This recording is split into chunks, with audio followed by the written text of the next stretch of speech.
So it's the other thing it reminds me of is people, every human is no better than their incentives effectively. But we're demonizing the billionaires today, I would argue, because, and whether people realize this or not doesn't necessarily matter.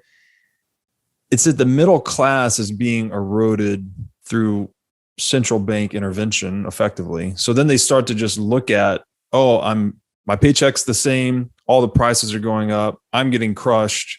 Jeff Bezos is getting filthy rich. Let's blame Bezos. But they're misdiagnosing the situation, right? Like in a free market, if Bezos is successful, then the productivity gains are dispersed to everyone through a hard currency in the form of falling prices. So does Bitcoin change this recurrent pattern in society, that maybe we stop demonizing the rich? Because in reality, those are the people that solve the most problems for all of us, right? We all love Amazon. We all love getting our stuff overnighted to us. How do you see Bitcoin playing into that? I think it just flips the model on its head. When you centralize control, as we have over the last number of centuries, we went from a barter system where the currency that you and I had were things that we and we alone had control of producing. I raised my chickens and I got the eggs, and I came and I traded with the wood table or the rug or the crop that you produced. Mm. And those were the currencies that we were responsible for. So you essentially had to put time and effort and energy into creating the currency of which you then could use for barter. That is the most decentralized form of currency in the world, is the barter system.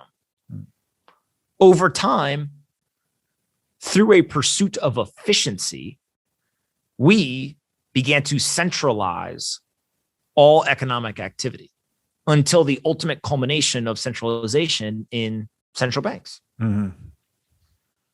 Now, nobody controls the currency except for a very, very small group of people.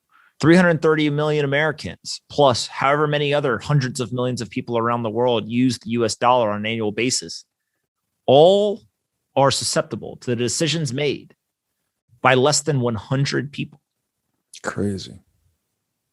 The amount of leverage from an economic control standpoint that is provided by being the head of the Federal Reserve or being an elected official that has the ability to pass legislation that leads to monetary stimulus or fiscal stimulus is unlike any amount of power in history. Mm-hmm.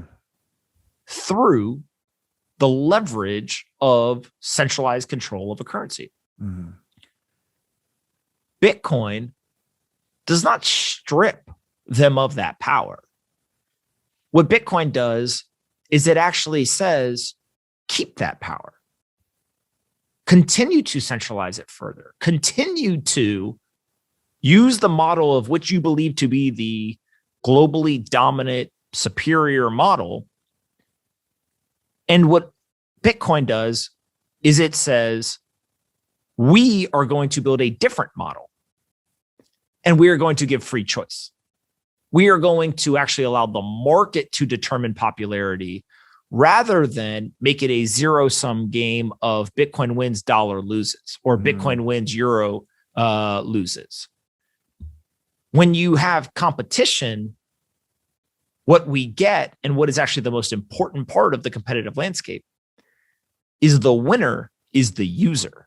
Mm-hmm. Because now the user gets the benefit of the competition. The competition does not benefit Bitcoin, and it does not benefit the central bank. It benefits the user. And so if we truly care about the end user, we should encourage all forms of monetary competition, because a free market will determine the best, and a free market will allow for the best end user experience. There are plenty of reasons why there are 100 people who don't want that to happen. There are plenty of reasons why it's scary.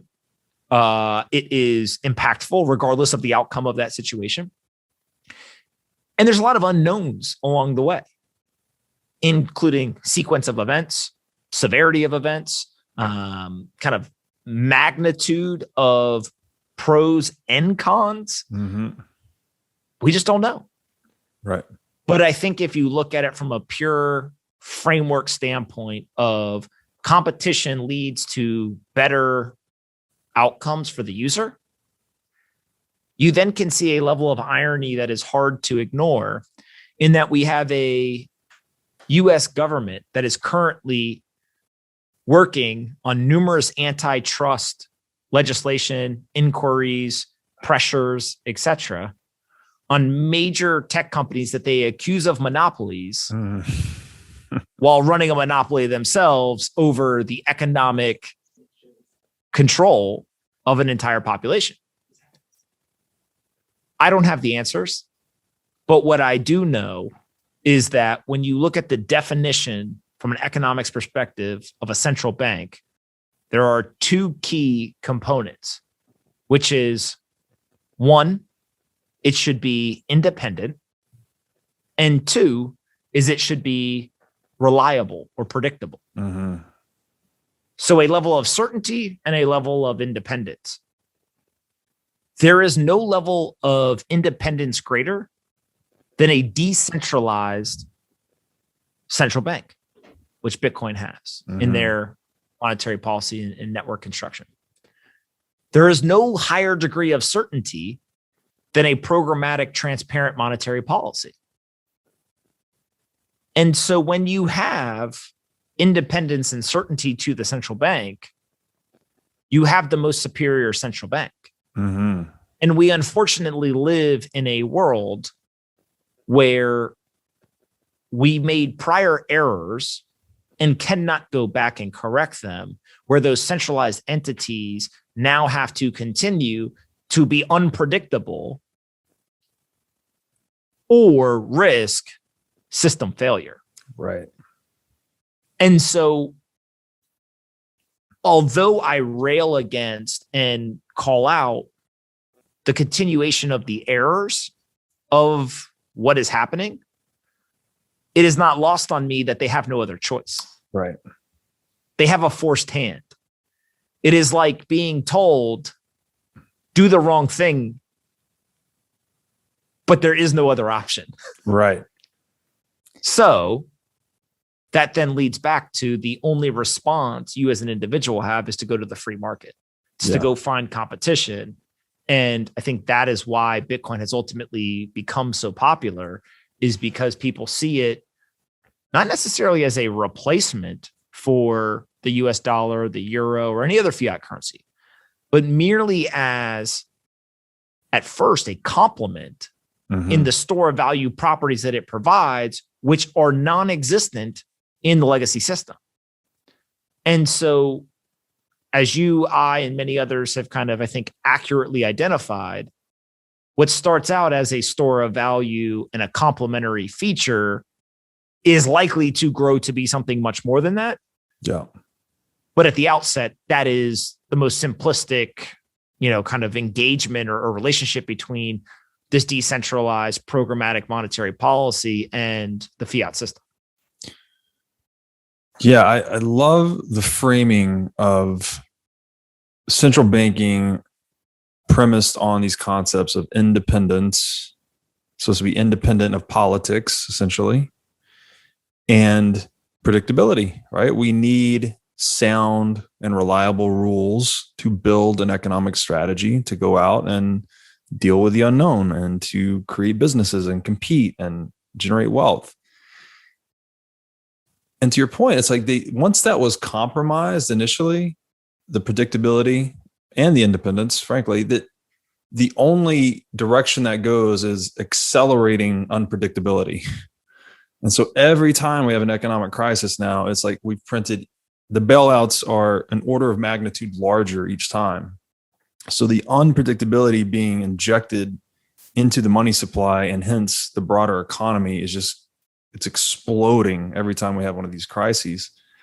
And so it makes all, like, that framing is so good because it makes all the sense in the world that people operating under this central banking paradigm that is increasingly more dependent on politics, less independent, and increasingly and acceleratingly unpredictable are going to move towards money that is truly independent and truly predictable, which that's the core value proposition of Bitcoin.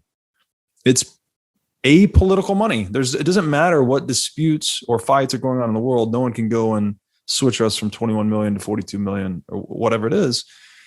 And it's perfectly predictable. We know exactly how much is issued every day and how much there ever will be. So I think it's great framing. People could just see it that way, that we need money that's independent and predictable.